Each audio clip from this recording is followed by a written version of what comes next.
Avance au large, c'est-à-dire dans la haute mer des débats.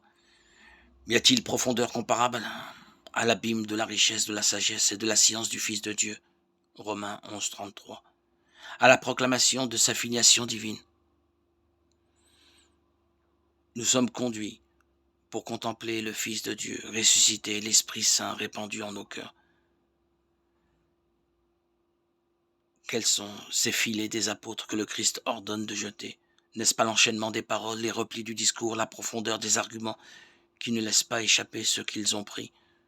Ces instruments de pêche des apôtres ne font pas périr leur prise, mais la conservent, la retirent des abîmes vers la lumière, conduisent des bas-fonds vers la hauteur. Maître, dit Pierre, nous avons peiné toute une nuit sans rien prendre, mais sur ta parole je vais lâcher les filets. Moi aussi, Seigneur, je sais que pour moi il fait nuit, quand tu ne me commandes pas. Je n'ai encore converti personne par mes paroles, il fait encore nuit. Je lâche le filet, et je n'ai encore rien pris. J'ai lâché le filet pendant le jour. J'attends que tu me l'ordonnes. Sur ta parole, je le lâcherai encore.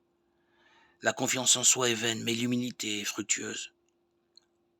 Eux qui jusque-là n'avaient rien pris, voici qu'à la voix du Seigneur, ils capturent une énorme quantité de poissons.